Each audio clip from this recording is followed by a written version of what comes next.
I moved into a brick apartment building about a month ago. I was 32 and needed a fresh start after some tough years.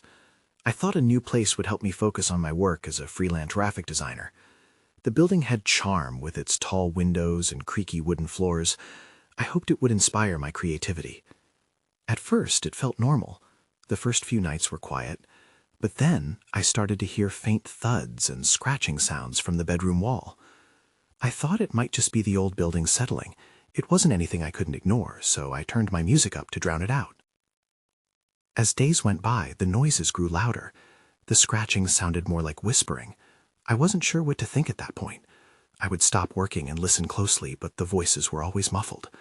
I thought maybe I was imagining things. Perhaps my mind was just playing tricks on me. I began to notice shadows flitting past my window. I figured it was cars passing by at first, but after a while it felt different, like someone was watching me. I'd feel a chill run down my spine and I'd look over my shoulder, but there was never anything there. One evening I came home to find my apartment slightly rearranged. My books were stacked differently on the shelf. It wasn't a big change, but it was enough to make me feel uneasy. Did I forget how I had left them? I had a routine. I always put things in the same place. I started to feel paranoid. I asked a few of my quirky neighbors if they had heard any noises, but they just looked at me funny and shrugged. They probably thought I was overreacting. I wanted to push the feeling off, but it lingered like the morning fog. Then one night, as I lay in bed, the noises grew even louder. I wanted to scream, but couldn't. My heart was racing. The scratching turned into a desperate clawing. I pulled the blanket over my head and tried to shut it out. I thought about calling someone, but who would believe me? I considered my past troubles. Was I imagining all of this? Then I heard it. A voice clearly said, "Let me in." It was soft but urgent. The words sent chills down my spine. I froze. I held my breath, hoping I was dreaming. Deep down, I knew it was real. Then the scratching stopped. Now I think about that night often. Every time I do, I get a shiver. I remember the voice all too clearly. Sometimes I hear it again, whispering in the dark corners of my mind. What did it want from me? What was it trying to tell me? The next day, I woke up feeling exhausted. I hadn't slept well, but I forced myself to get out of bed. I needed a distraction. Work was the only thing I could focus on, so I decided to go to a local cafe. I hoped the fresh air would clear my head. As I walked there, I couldn't shake the feeling that someone was following me.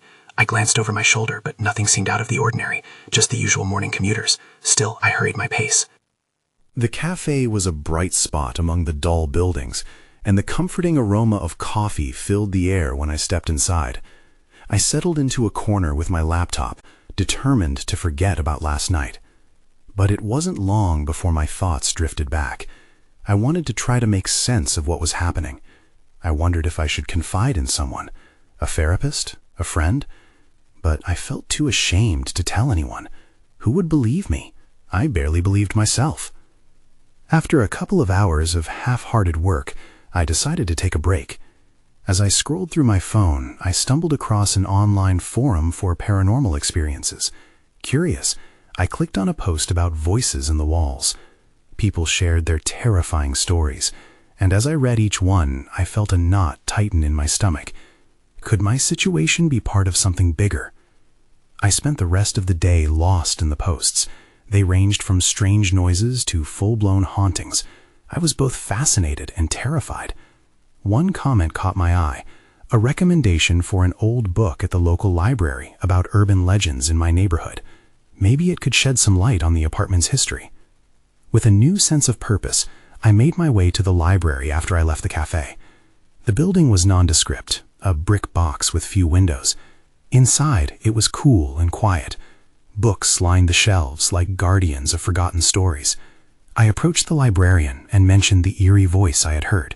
She raised an eyebrow but didn't dismiss me outright. Instead, she led me to a dusty section of the library. "This book has some tales about the old apartments around here," she said as she handed me a worn-out volume. I took it with trembling hands, holding my breath. What if I found something that connected to my own experience? Back at home, I flipped through the pages, learning about past tenants and their strange experiences. I found a paragraph that mentioned someone who had lived in my apartment years ago. Their name echoed in the back of my mind. Hannah. She had vanished mysteriously. There were whispers that she had been looking for something, or someone, before she disappeared. That's when I heard a new sound, A soft tapping came from the wall behind me. It was faint but unmistakable, like a child trying to get my attention. My heart dropped. I turned to face the wall, the familiar sense of dread washing over me. I was not alone anymore. Then everything went dark. I jolted awake, disoriented. It took a moment for my eyes to adjust to the dim light. The book lay open on my lap, pages fluttering slightly, almost like a heartbeat. My heart raced, but I couldn't tell if it was from fear or the weird dream I couldn't remember having. The apartment felt different now, heavier, colder. I glanced around, searching for any sign of movement. The tapping had stopped, leaving an unsettling silence that wrapped around me like a thick fog. I rubbed my eyes, convinced that waking up like this was just a trick of my frazzled mind. But something gnawed at me. I had to investigate. I stood up slowly and made my way to the wall where the tapping had come from. I pressed my ear against it, listening intently. I half expected to hear a faint echo of that soft rhythm, but all I got was the thud of my own pulse. Then I remembered the stories I read, tales of people who had lived here, their lives tangled with shadows. I hesitated, but curiosity compelled me. I grabbed a flashlight from a drawer and shone it along the wall. My breath caught when I noticed a faint outline just above the baseboard. It looked like a small trapdoor, barely noticeable unless you were looking for it. Was this even real? My stomach churned. I had to know what was inside. I took a deep breath and eased it open. The hinges creaked in protest, echoing in the stillness. Inside, I found a narrow space that smelled musty, like it had been closed off for years. I reached in, heart hammering. As my fingers brushed against something cold and smooth, I pulled it out and gasped. It was a small, frayed diary. The cover was nearly falling apart, but I could still read the name, Hannah. My hands trembled as I flipped it open. The pages were yellowed, and the handwriting faded, but the entries were legible. It looked like her last words were jotted down frantically. "I can hear them in the walls," one entry read. "They won't let me leave. I have to find what they want." A chill raced down my spine. This felt personal. There was so much more to Hannah's story and to my own experiences. I could feel the heaviness of the air around me, wrapped in Ted. What had she encountered? Suddenly, I heard a crash in the kitchen, a loud, jarring noise that pulled me from my thoughts. I clutched the diary to my chest and rushed toward the sound, ready to confront whatever was in my home. As I turned the corner, my heart pounded in my ears. Someone or something was in the kitchen, and I had to find out what it was. I stepped into the kitchen, every nerve on high alert. The faint beam of my flashlight flickered over the countertops, illuminating nothing but shadows. The crash echoed in my mind as I scanned the room. Was it a window? A dish? I had to know, but dread seeped into my bones. I took a cautious step forward, my breath hitching as I approached the cluttered table. A chair lay on its side, the legs splayed awkwardly, as if it had been overturned in a hurry. I moved closer to it, glancing around for anything else that could explain the noise. My heart raced, and beads of sweat began to form at my temples. Just then, the fridge door swung open slightly, creaking as it moved. I froze. A mixture of fear and confusion washed over me. Could someone be hiding inside? Without thinking, I rushed forward and yanked it open. Nothing. Just the familiar sense of leftover food and something I could only describe as stale. I took a step back, exhaling a shaky breath. I was losing it. There was no one here. Then I noticed a faint rustle behind the heavy curtains. My heart dropped. I was not alone. Whatever had made that noise earlier was right here in my home. I crept toward the window, inching the curtain aside. In the fading light, I glimpsed a figure darting past the edge of the building outside. I squinted, trying to catch a better look. It was too quick to identify clearly. Was I seeing things? My mind raced with possibilities. The diary's words echoed in my thoughts. They won't let me leave. What had Hannah meant? Was this connected?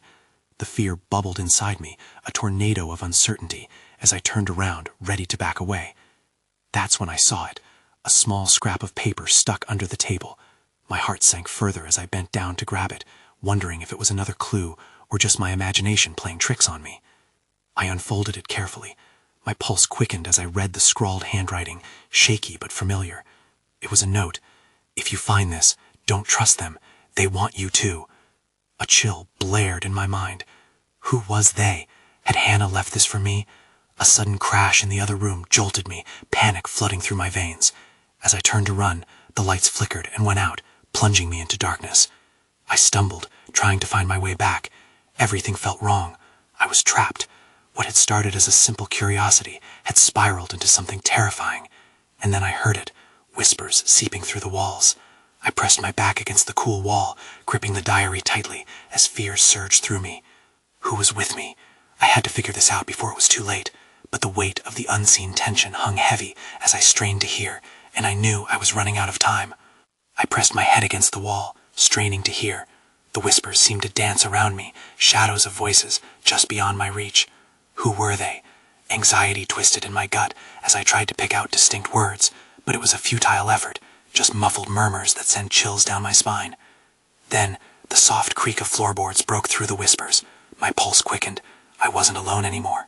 Someone, something, was moving around the house, and it was getting closer. I could feel the air getting thick, almost suffocating. The flashlight slipped from my hand, and I scrambled to grab it, fumbling in the darkness. I flicked the switch repeatedly, but it was dead. Great, just great. I was stranded in the pitch black, alone with the looming dread. A thud echoed from the living room, heavy and deliberate. I held my breath. Should I stay hidden, or should I confront whatever was out there? Another thud reverberated through the house, and instinct took over. I had to get out.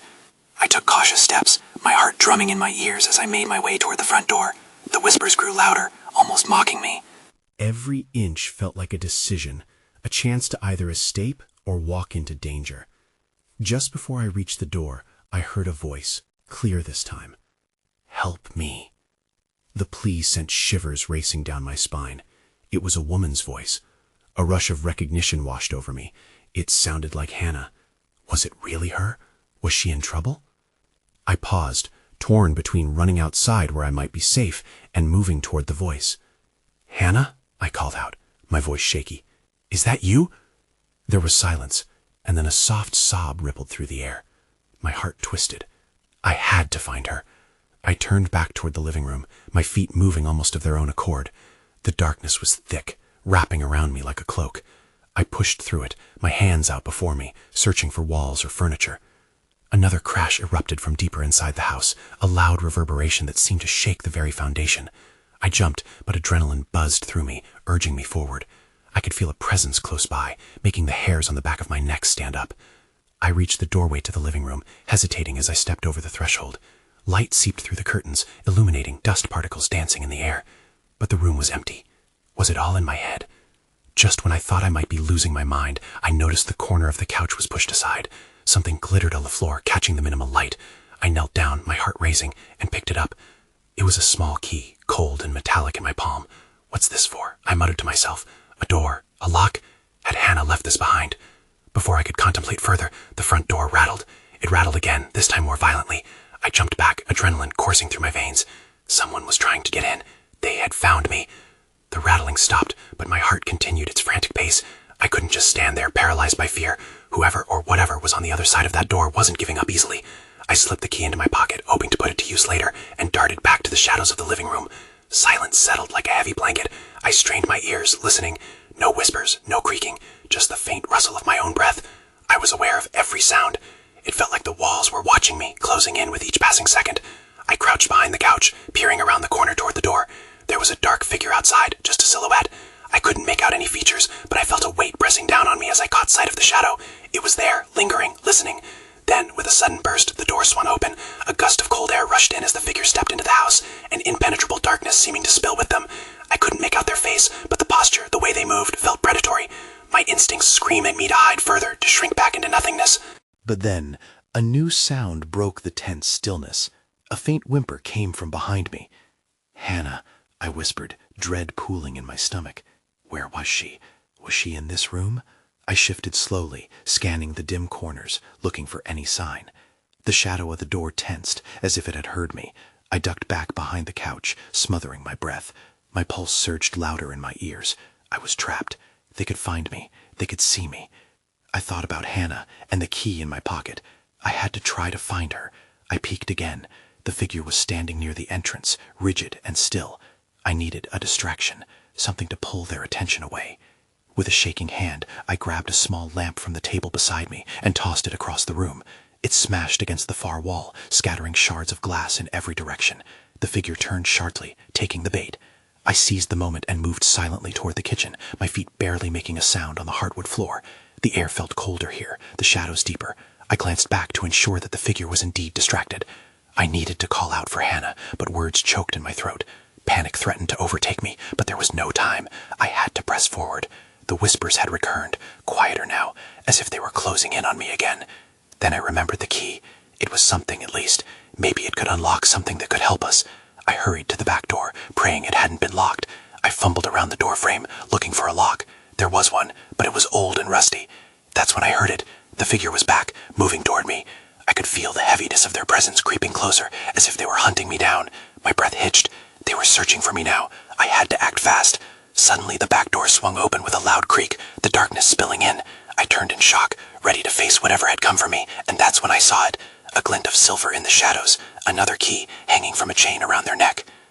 The silver key glimmered as the figure stepped deeper into the house, their movements slow and deliberate. My heart raced as I crouched low by the kitchen door, trying to press myself against the wall and disappear into the shadows. The whispers returned, louder now, practically echoing my own fear. The figure paused, scanning the room. I could almost feel their gaze piercing through the darkness. Adrenaline surged through my veins. I had two choices: stay hidden and hope they didn't see me, or make a break for it. I had no idea what kind of danger I was in, but even a faint hope of finding Hannah drove me to action. I turned my head slightly to get a better look. The key hung prominently, glinting with a mocking light against their dark attire. It looked like a skeleton key, one that could open any lock. I remembered the old shed in the yard, the one I'd seen only once before. Could it be the key to more than just a door? I needed to reach that shed. With a shaky breath, I dashed toward the back door.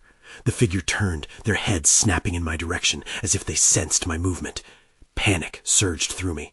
I flung the door wide open and stepped out into the night. The chill hit me instantly, and I stumbled briefly before regaining my footing. The moon cast an eerie glow over the yard, illuminating the path to the shed. I sprinted, my heart pounding in my ears. Every shadow felt alive, watching my every move. As I reached the shed, I pulled frantically on the door. It was locked, just as I feared. I glanced back toward the house. The figure was now at the doorway, silhouetted against the light spilling from inside. If they followed me, it would be all over. I fumbled the key from my pocket, my hand shaking, praying the glinting key was the answer. I inserted it into the rusty lock, but nothing happened. I twisted and turned it again, desperation clawing in my insides. Each second stretched into an eternity. It was then that I heard the heavy footsteps approaching from behind. "Come back," a voice called, low and haunting. It wasn't a command, but a draw, smooth like silk, yet filled with an underlying menace. My breath caught in my throat. I couldn't let them catch me. I didn't even know what would happen if they did. In a surge of adrenaline, I yanked harder on the key. There was a loud click, and the door swung open just as the figure stepped off the porch. I bolted inside, slamming the door behind me and locking it in one swift motion. Breathless, I stepped further into the darkness of the shed. It was cramped, filled with old tools and cobwebs. The air was stale, and a creeping unease settled over me. I couldn't linger here long. That's when I noticed a flicker of movement in the corner of my eye. I turned, my jaw dropping as I stared at a trapped figure. Hannah. She was bound to a chair, eyes wide, full of fear. I rushed toward her, but a sharp knock at the door froze me in place. I glanced back, terror gripping my heart. The figure was back. "Let her go," I shouted, my voice trembling. A challenging silence filled the air, and I could feel the weight of my own fear hanging there, thick and suffocating. But then the door rattled violently, and I knew my time was running out. I pressed my back against the wall, listening to the sounds outside. The rattling grew louder, more insistent. My instincts screamed at me to run, but Hannah was right there, her eyes pleading for help. I rushed to her side, trying to assess her bindings. They were tight, cutting into her skin, and I felt a wave of panic wash over me. "Hang on, I'll get you out," I whispered, my hands trembling as I searched for something to cut the ropes. At the far end of the shed, I saw an old toolbox. It might have the tools I needed. The door rattled again, and I could hear the figure outside, their voice calm and mocking. "Don't you want to see your friend?" they called out. "I'm only going to ask nicely once." I clenched my jaw, knowing I couldn't waste time. I took a deep breath and dashed to the toolbox, praying the contents weren't rusted shut. Inside, I found a small saw. It wasn't ideal, but it was better than nothing. As I turned, I heard a crack. One of the boards on the door splintered. Into the dire space where panic threatened to swallow me whole, I hurried back to Hannah. "This might hurt," I said, kneeling in front of her. I began working on the ropes around her wrists. They frayed slowly, but I couldn't shake the feeling that we were out of time. Each noise from the door felt like a countdown, a reminder that whoever was outside wanted in. "It's going to be okay," Hannah whispered, but her voice trembled. I couldn't reassure her. I didn't believe it myself. Just as the last strand of rope fell away, the door shook again. With a surge of adrenaline, I helped her stand. "We need to get out of here," I said, glancing nervously at the door. I moved to the window, but it was locked, too. My heart raced as I realized we were trapped. "Over here!" Hannah shouted, pointing to the back corner of the shed. There was a faint light seeping through the caps in the wood. "There's a way out." I rushed over to the source of the light. There was a small hole, just big enough for us to squeeze through. "You first," I urged, shoving the saw into my pocket. Hannah hesitated, glancing back toward the door. "What if they come in? We can't just leave you." "Just go," I insisted, my voice strained.